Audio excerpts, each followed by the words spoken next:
Hello, नमस्कार, welcome. आज के इस व्याख्यान में आप सभी का सहर्ष स्वागत है। मित्रों, अगले वीडियो में मैंने आपका सेम 1 का सिलेबस और प्रश्न पत्र CCNCE 101 काव्य सौरभ में संकलित जिन कवियों का संकलन किया गया है उसकी चर्चा की। उसके साथ साथ मैंने आधुनिक कविता की पृष्ठभूमि हिंदी के उद्गम से लेकर छायावाद, हालावाद और प्रगतिवाद तक की मैंने कुछ रूपरेखा आपके सामने रखी। आज के इस व्याख्यान में हम आधुनिक कालीन कविता की प्रमुख धाराओं का उल्लेख करते हुए छायावादी आंदोलन एवं छायावाद की प्रमुख प्रवृत्तियाँ, प्रमुख विशेषताएं, छायावाद के प्रवर्तक के बारे में विभिन्न विद्वानों के मत, छायावाद शब्द का अर्थ, छायावाद का उद्गम या जन्म, इन सारी बातों पर गहराई से सोचेंगे। इसके पीछे मेरा एक उद्देश्य ये है कि जैसे मैंने गत व्याख्यान में कहा था कि आपके काव्य सौरभ CCNCE 101 में संकलित जो 8 कवि हैं उसमें से छायावाद के स्तंभ माने जाने वाले 4 कवि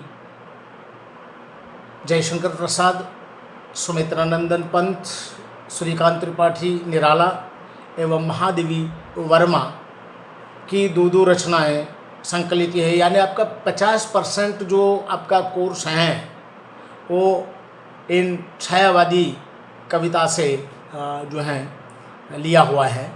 अतः छायावाद के बारे में ज़रूरी जो सामग्री या जानकारी ये अनिवार्य हो जाती हैं। छायावाद के बारे में आपके पास जब तक पूरी जानकारी नहीं होगी तब तक आप इन कवियों की कविताओं को एवं कवियों को समझने में असफल रहेंगे। तब तक हमें जब तक हमारे पास पूरी जानकारी या पूरी समझ नहीं होती या पूरी माहिती नहीं होती तब तक हम इन कविताओं के गहराई में नहीं जा सकते। ठीक है, अतः मैं छायावाद की बात करूँगा। तो जैसे हमने देखा था कि भाई हिंदी साहित्य का जो आधुनिक काल है इसका प्रारंभ जो है वह 1857 से करीबन होता है और आज तक अभी तक ये चल रहा है। इसका जो पहला आंदोलन या पहली जो धारा है, पहली धारा ये जो है भारतेंदु काल के नाम से हम इसे पहचानते हैं। इसके बाद इसकी दूसरी जो धारा है उसे हम द्विवेदी काल कहते हैं। इसे इतिवृत्तात्मक काव्य धारा भी कहते हैं। तत्पश्चात हम इसका तीसरा और महत्वपूर्ण जो आंदोलन या धारा है छायावाद, इसका समय करीबन 1918-19 से लेकर 1936 तक चलता है। डॉक्टर नगेंद्र ने इसे 1918 से 1938 तक माना है। विभिन्न विद्वानों ने इसके समय के बारे में अलग अलग समय जो हैं 2-3 वर्ष इधर उधर आगे पीछे किया है। ये संभव है, मान्य हो सकता है। तो ये बड़ा महत्वपूर्ण आंदोलन है और कुछ विद्वानों ने इसे खड़ी बोली काव्य का स्वर्ण युग भी माना है। छायावाद उत्तमता की दृष्टि से यह वाद इतना विपुल सामग्री और उदात्त सामग्री से युक्त हैं, और यही कारण है कि कुछ लोगों ने, कुछ विद्वानों ने इसे खड़ी बोली का स्वर्ण युग कहा है। अब आइए मित्रों, हम छायावाद का अर्थ समझने की कोशिश करते हैं। तो छायावाद जो शब्द हैं, उस छायावाद शब्द का सबसे पहले प्रयोग जो है वह मुकुटधर पांडे ने अपने निबंधों में किया है। वैसे मैंने द्विवेदी युग की बात की, इतिवृत्तात्मक प्रवृत्ति वाला जो युग है, और वैसे भी साहित्य में एक नियम है कि भाई अपने पूर्ववर्ती युग में जो अभाव हैं, उन अभावों को पूरा करने के लिए परवर्ती युग का आविर्भाव होता है। और मैं इसके साथ सहमत हूँ कि छायावाद का आविर्भाव या जन्म के पीछे भी यही जो नियम है लागू पड़ता है। कहने का तात्पर्य ये है कि द्विवेदी कालीन कविता जो हैं, इतिवृत्तात्मक कविता जो हैं, इसमें उपदेशात्मकता ज़्यादा थी। इस काल की कविता उपदेश प्रधान थी। दूसरी बात है, इस काल की कविता में आख्यान परकता है, विभिन्न आख्यानों की चर्चाएं हैं। और तीसरी बात जो है, इसमें समाज सुधार की बातें की गई हैं। परिणाम ये हुआ कि उपदेशात्मकता, आख्यान परकता और समाज सुधार की लंबी चौड़ी बातों के कारण इसके परवर्ती युग का कवि जो है उसमें नीरसता आ गई। ये कवि उब गया, थकान सी महसूस करने लगा। परिणाम ये हुआ कि यह कवि जो है वह प्रकृति के और बढ़ा, झुका। छायावादी कवि द्विवेदी युगीन जो प्रवृत्ति है उससे छटपटा गया और परिणाम स्वरूप प्रकृति की ओर झुका। प्रकृति को माध्यम बनाकर, देखिए प्रकृति, मूल बात ये है छायावादी कविता में प्रकृति चित्रण ये बड़ी महत्वपूर्ण विशेषता है। प्रत्येक छायावादी कवि ने खुलकर, खुले दिल से प्रकृति का और सुंदरता का चित्रण किया है। कारण यही है कि यह कवि प्रकृति की ओर झुका और प्रकृति के माध्यम से मानव भावों को, अपनी भावनाओं को उसने शब्दबद्ध किया। मानव भावनाओं को उकेरने का काम जो है या उसका चित्रण करने का काम जो है प्रकृति के माध्यम से किया। और इसीलिए छायावादी काव्य को प्रकृति का काव्य भी कहा जा सकता है। डॉक्टर राम कुमार वर्मा ने छायावादी कविता को प्रकृति चित्रण की कविता कहा है। मेरा मानना है शायद यही बात इसके मूल में है। द्विवेदी युगीन इतिवृत्तात्मकता के प्रति उब या थकान महसूस करना। छायावादी काव्य का विभिन्न जो दृष्टिकोण या छायावाद के प्रति विभिन्न विद्वानों का उस शब्द का जो अर्थ है, इसे यदि हम देखते हैं तो आचार्य महावीर प्रसाद द्विवेदी जी ने इसे रहस्यवाद कहा है। तो डॉक्टर नगेंद्र ने इसे स्थूल के प्रति सूक्ष्म का विद्रोह कहा है। आचार्य हजारी प्रसाद द्विवेदी जी ने इसे व्यंग्यार्थ प्रधान शैली कहा है। आचार्य हजारी प्रसाद द्विवेदी जी ने इसे व्यंग्यार्थ प्रधान शैली कहा। डॉक्टर नगेंद्र ने इसे स्थूल के प्रति सूक्ष्म का विद्रोह कहा। आचार्य महावीर प्रसाद द्विवेदी जी ने इसे रहस्यवाद कहा है। तो पंत जी ने, सुमित्रानंदन पंत ने इसे सौंदर्यवादी चेतना कहा है, सौंदर्य की चेतना कहा है। जयशंकर प्रसाद ने इसे क्रांति शब्द दिया है इस कविता को। तो गंगा प्रसाद पांडे नामक जो विद्वान हैं, इन्होंने इसे वस्तुवाद और रहस्यवाद के बीच की कड़ी माना है। आचार्य नंद दुलारे वाजपेयी ने इसे व्यक्त सौंदर्य में अध्यात्म का भाव, व्यक्त सौंदर्य में अध्यात्म का भाव जो है वो कहा है। डॉक्टर सुशील कुमार ने इसे अस्पष्टतावाद कहा है।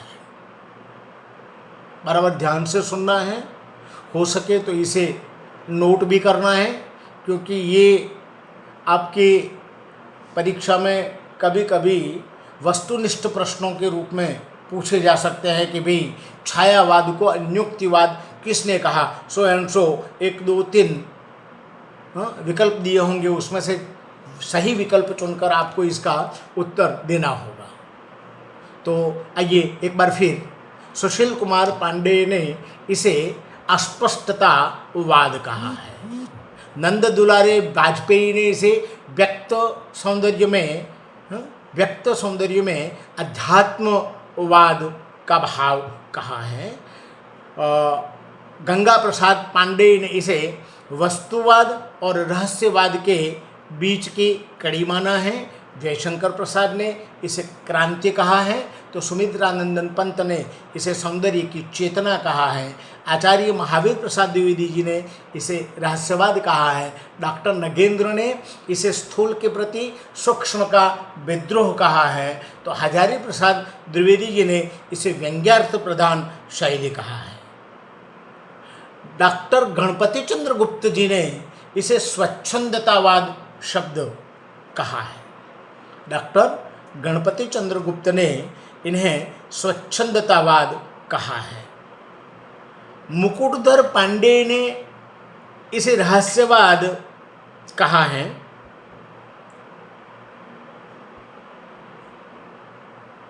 तो इस प्रकार ये सारे के सारे जो विद्वान हैं, इन विद्वानों ने छायावाद शब्द का विभिन्न अर्थ देने का प्रयास किया है। मित्रों, छायावादी काव्य आंदोलन के प्रमुख स्तंभ 4 माने गए हैं। जयशंकर प्रसाद, सूर्यकांत त्रिपाठी निराला, सुमित्रानंदन पंत और महादेवी वर्मा। इन्हें विभिन्न नामों से जाना जाता है।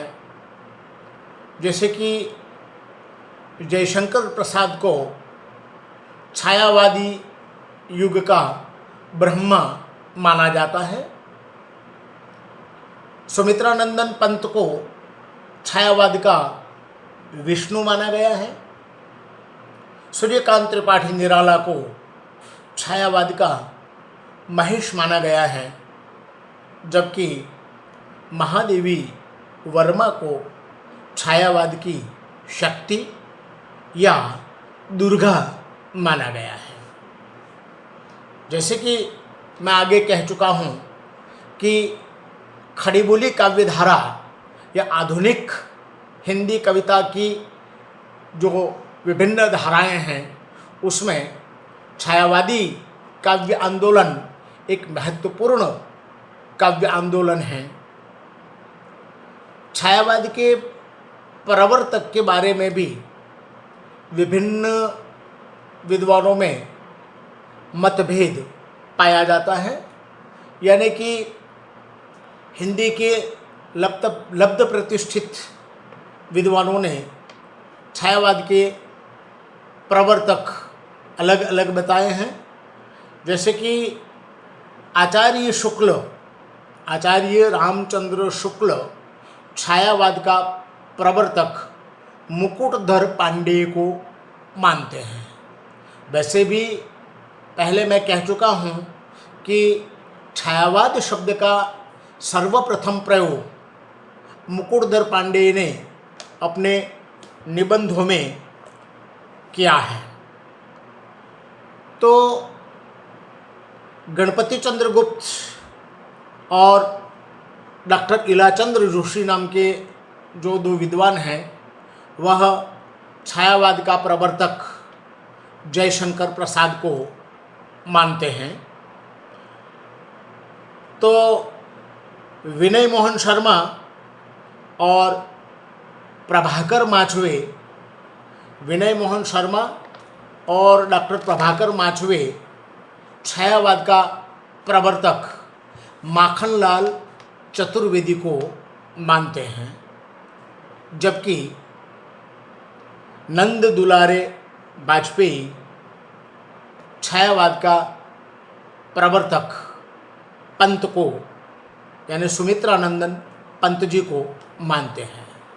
तो इस प्रकार विभिन्न विद्वानों के मत को जानने के बाद हम यह कहेंगे कि सर्वसम्मत रूप से या सर्वमान्य रूप से छायावाद का प्रवर्तक जयशंकर प्रसाद को ही माना जाता है, चाहे विद्वानों में इस विषय में मत वैविध्य हो। तो इस प्रकार हमने छायावाद की पूर्वभूमिका या छायावाद का जन्म, छायावाद का समय, छायावादी आंदोलन, छायावाद का अर्थ और विभिन्न विद्वानों द्वारा प्रयुक्त किए गए जो हैं संज्ञाएं, छायावाद का प्रवर्तक आदि की चर्चा हमने की। आगे चर्चा का जो मुद्दा है वह है छायावादी साहित्य की प्रमुख प्रवृत्तियाँ या विशेषताएं। तो छायावादी साहित्य की प्रमुख विशेषताएं जो हैं वो आत्माभिव्यक्ति, सौंदर्य चित्रण,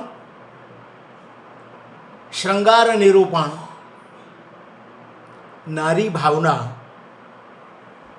रहस्य भावना, प्रकृति चित्रण, दुख और वेदना का निरूपण,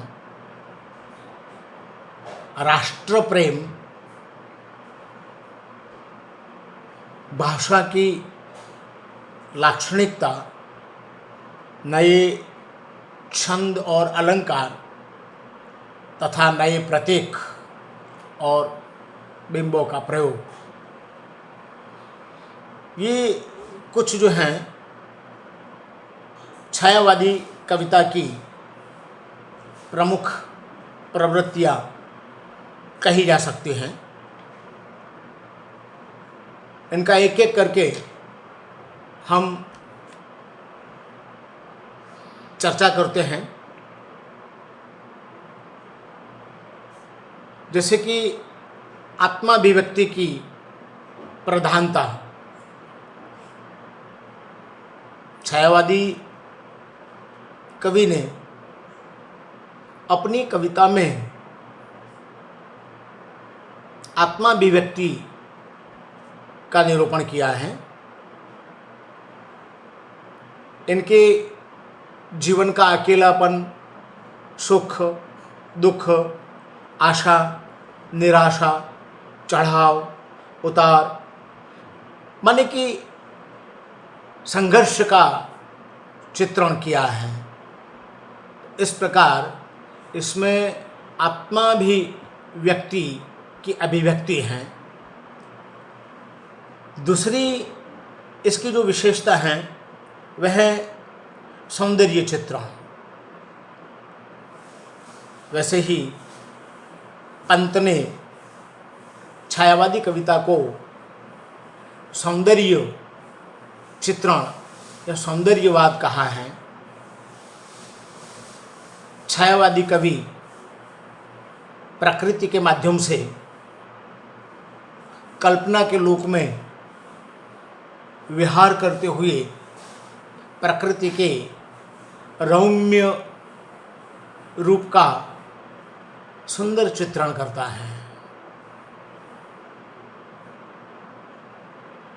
कवि जयशंकर प्रसाद की ये पंक्तियाँ उज्ज्वल वरदान चेतनता का, उज्ज्वल वरदान चेतनता का सौंदर्य जिसे सब कहते हैं, उज्ज्वल वरदान चेतनता का सौंदर्य जिसे सब कहते हैं, जिसमें जग की सुंदरता के सपने सब जगते रहते हैं, जिसमें जग की सुंदरता के सपने सब जगते रहते हैं। कवि पंत संध्या सुंदरी परीसी उतर रही आसमान से धीरे धीरे, संध्या का सुंदर वर्णन है, चित्रण। तो कहीं ये कहते हैं छोड़ द्रुमों की माया छाया, तोड़ प्रकृति से नाता, बाले तेरे बाल जाल में कैसे उलझा दूं मैं लोचन। तो इस प्रकार हम देखते हैं कि छायावादी कविता में सौंदर्य चित्रण जो है वह उसकी एक प्रमुख विशेषता है। तत्पश्चात श्रृंगार निरूपण। छायावादी कविता में हमें श्रृंगार के दोनों पक्ष, संयोग और वियोग का सुंदर चित्रण देखने को मिलता है। पंत जी की ये काव्य पंक्ति जो वेदना का निरूपण करती हैं, वियोगी होगा पहला कवि, आह से उपजा होगा गान, उमड़कर आंखों से चुपचाप बही होगी कविता अनजान। तो इसके साथ महादेवी वर्मा उसकी जो कविता है, मैं नीर भरी दुख की बदली और सांझ गीत, पूरी वेदना जो है उमड़ाई है। तो प्रसाद जी का आंसू काव्य संग्रह, इसमें भी वेदना का ही, गीतों के माध्यम से जो वेदना है वही अभिव्यक्त होती है। तो इस प्रकार श्रृंगार निरूपण भी छायावादी कविता की एक महत्वपूर्ण विशेषता है। तत्पश्चात नारी भावना। छायावादी कविता में नारी भावना, तो यहाँ नारी को श्रद्धा माना गया है। कामायनी जयशंकर प्रसाद और उनकी श्रद्धा, नारी तुम केवल श्रद्धा हो, और नारी को उदारतावादी दृष्टि से यहाँ देखा गया है। इसी के साथ रहस्य भावना का निरूपण भी जो है छायावादी कविता की एक महत्वपूर्ण विशेषता है। हालांकि राम कुमार वर्मा ने इसे रहस्यवाद कहा है। इसमें ईश्वर के प्रति असीम श्रद्धा और रहस्य की जो है अवधारणा ये हमें मिलती हैं। कामायनी में भी इसके उदाहरण अत्र तत्र मिल जाते हैं। प्रकृति चित्रण छायावादी कविता की एक अन्य विशेषता है, जिसमें प्रकृति का आलिंबन उद्दीपन रूप में चित्रण किया गया है, मानवीकरण रूप में भी प्रकृति का चित्रण हमें देखने को मिलता है।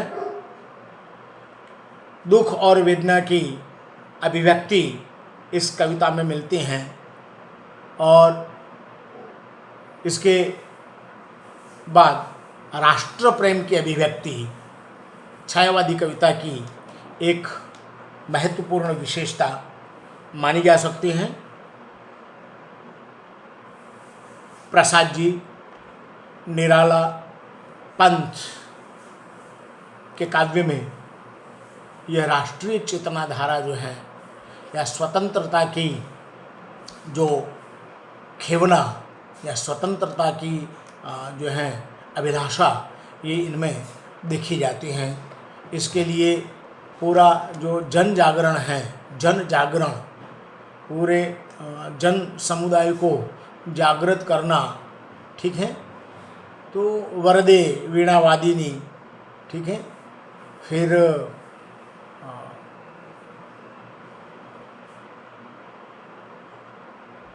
बीती विभावरी जयशंकर प्रसाद,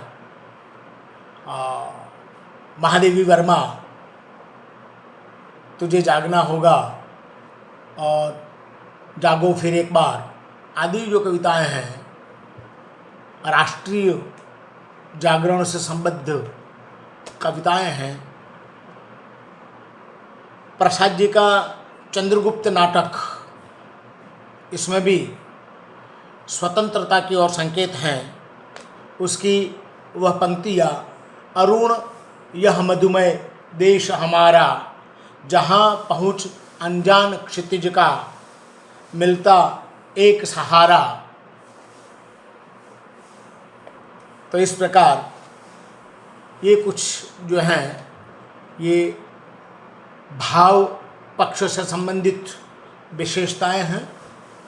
तो दूसरी ओर कला पक्ष से संबंधित विशेषताएं भी हमें दिखाई देती हैं, जैसे कि इसमें विशेषण विपर्यय, मानवीकरण, विरोधाभास और ध्वन्यार्थ व्यंजना जैसे अलंकारों का और छंदों का, नवीन छंदों का प्रयोग हमें मिलता है।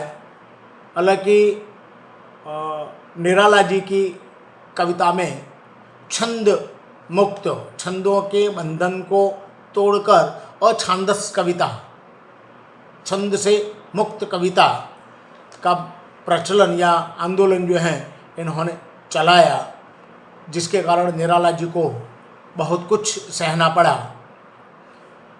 अनेक विध साहित्यकारों का विरोध